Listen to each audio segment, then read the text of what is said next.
ଯିରିମିୟ ଅଧ୍ୟାୟ 10।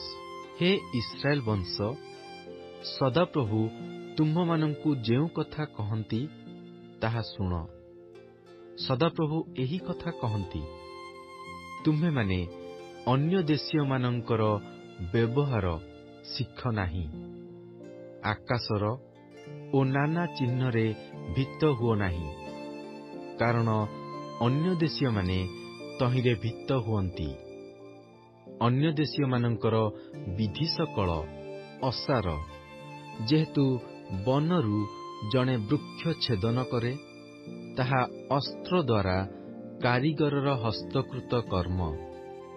ସେମାନେ ରୂପା ଓ ସୁନାରେ ତାହା ମଣ୍ଡନ କରନ୍ତି, ପୁଣି ତାହା ଯେପରି ଟଳଟଳ ନୋହିବ, ଏଥିପାଇଁ ହାତୁଡ଼ି ଦ୍ୱାରା କଣ୍ଟା ମାରି ତାହା ଦୃଢ଼ କରନ୍ତି। ସେ ସବୁ ତାଳଗଛ ତୁଲ୍ୟ, କୁନ୍ଦା କର୍ମ ଓ କଥା କହନ୍ତି ନାହିଁ। ସେମାନେ ଚାଲିପାରନ୍ତି ନାହିଁ, ଏଥିପାଇଁ ସେମାନଙ୍କୁ ବହିବାକୁ ହୁଏ। ସେମାନଙ୍କ ବିଷୟରେ ଭୀତ ହୁଅ ନାହିଁ, କାରଣ ସେମାନେ ଅମଙ୍ଗଳ କରିପାରନ୍ତି ନାହିଁ, କିଏ ବା ମଙ୍ଗଳ କରିବାକୁ ହିଁ ସେମାନଙ୍କର ସାଧ୍ୟ ନାହିଁ। ହେ ସଦାପ୍ରଭୁ, ତୁମ୍ଭ ତୁଲ୍ୟ କେହି ନାହିଁ। ତୁମ୍ଭେ ମହାନ ଓ ପରାକ୍ରମରେ ତୁମ୍ଭର ନାମ ମହତ୍। ହେ ସର୍ବଦେଶୀୟମାନଙ୍କର ରାଜନ୍, ତୁମ୍ଭଙ୍କୁ କିଏ ଭୟ ନ କରିବ, କାରଣ ତାହା ତୁମ୍ଭର ପ୍ରାପ୍ୟ। ଯେହେତୁ ନାନା ଦେଶୀୟ ସମୁଦାୟ ଜ୍ଞାନୀମାନଙ୍କ ମଧ୍ୟରେ ଓ ସେମାନଙ୍କ ସମୁଦାୟ ରାଜକୀୟ ଐଶ୍ୱର୍ଯ୍ୟଶାଳୀମାନଙ୍କ ମଧ୍ୟରେ ତୁମ୍ଭ ତୁଲ୍ୟ କେହି ନାହିଁ। ସେ ସମସ୍ତେ ପଶୁବତ୍ ଓ ଅଜ୍ଞାନ, ପ୍ରତିମାଗଣର ଶିକ୍ଷା କାଷ୍ଠ ମାତ୍ର। ତର୍ଷିସ୍ରୁ ପିଟା ରୂପାପାତ୍ର ଓ ଉଫସ୍ରୁ ସୁନା ଅଣାଯାଏ, ତାହା କାରିଗରର କର୍ମ ଓ ସ୍ୱର୍ଣ୍ଣକାରର ହସ୍ତ ନିର୍ମିତ। ସେମାନଙ୍କର ବସ୍ତ୍ର ନୀଳ ଓ ଧୂମ୍ରବର୍ଣ୍ଣ, ସେସବୁ ନିପୁଣ ଶିଳ୍ପକାରମାନଙ୍କର କୃତକର୍ମ। ମାତ୍ର ସଦାପ୍ରଭୁ ସତ୍ୟ ପରମେଶ୍ୱର ଅଟନ୍ତି। ସେ ଜୀବତ୍ ପରମେଶ୍ୱର ଓ ଅନନ୍ତକାଳ ସ୍ଥାୟୀ ରାଜା। ତାହାଙ୍କ କୋପରେ ପୃଥିବୀ କମ୍ପିତ ହୁଏ, ପୁଣି ସର୍ବଦେଶୀୟମାନେ ତାହାଙ୍କର କ୍ରୋଧ ସହିପାରନ୍ତି ନାହିଁ।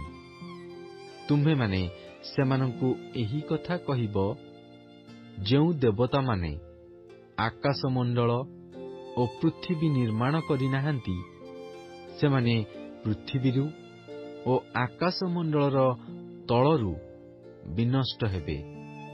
ସେ ଆପଣା ପରାକ୍ରମ ଦ୍ୱାରା ପୃଥିବୀ ନିର୍ମାଣ କରିଅଛନ୍ତି। ସେ ଆପଣା ଜ୍ଞାନ ଦ୍ୱାରା ଜଗତ ସ୍ଥାପନ କରିଅଛନ୍ତି ଓ ଆପଣାର ବୁଦ୍ଧି ଦ୍ୱାରା ସେ ଆକାଶମଣ୍ଡଳ ବିସ୍ତାର କରିଅଛନ୍ତି। ଯେତେବେଳେ ସେ ଆପଣା ରବ ଉଚ୍ଚାରଣ କରନ୍ତି, ସେତେବେଳେ ଆକାଶରେ ଜଳରାଶିର ଶବ୍ଦ ହୁଏ। ପୁଣି ସେ ପୃଥିବୀର ପ୍ରାନ୍ତରୁ ବାଷ୍ପ ଉତ୍ଥାପନ କରନ୍ତି। ସେ ବୃଷ୍ଟି ନିମନ୍ତେ ବିଜୁଳି ପ୍ରସ୍ତୁତ କରନ୍ତି ଓ ଆପଣା ଭଣ୍ଡାରସମୂହରୁ ବାୟୁ ବାହାର କରି ଆଣନ୍ତି। ପ୍ରତ୍ୟେକ ମନୁଷ୍ୟ ପଶୁବତ୍ ଓ ଜ୍ଞାନହୀନ ହୋଇଅଛି। ପ୍ରତ୍ୟେକ ସ୍ୱର୍ଣ୍ଣକାର ଆପଣା ଖୋଦିତ ପ୍ରତିମା ଦ୍ୱାରା ଲଜ୍ଜିତ ହୋଇଅଛି, କାରଣ ତାହାର ଢଳା ପ୍ରତିମା ମିଥ୍ୟା ଓ ସେମାନଙ୍କଠାରେ ପ୍ରାଣବାୟୁ ନାହିଁ। ସେସବୁ ଅସାର ଓ ଭ୍ରାନ୍ତିର କର୍ମ। ସେମାନେ ଆପଣା ପ୍ରତିଫଳ ପାଇବା ସମୟରେ ବିନଷ୍ଟ ହେବେ।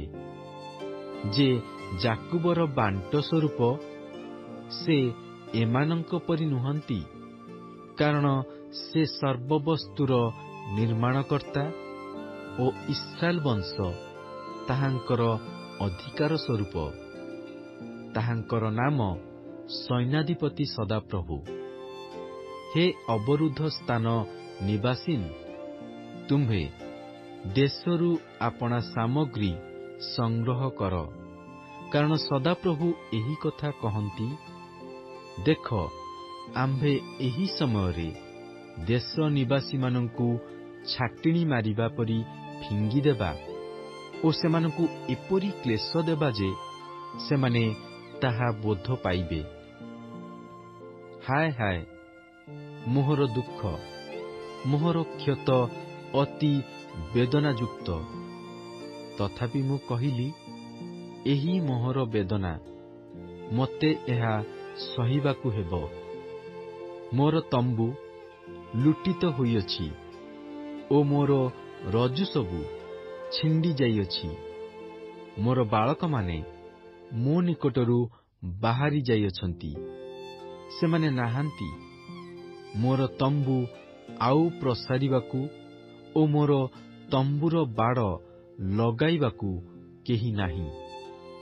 କାରଣ ପାଳକଗଣ ପଶୁବତ୍ ହୋଇଅଛନ୍ତି ଓ ସଦାପ୍ରଭୁଙ୍କ ନିକଟରେ ପଚାରି ନାହାନ୍ତି।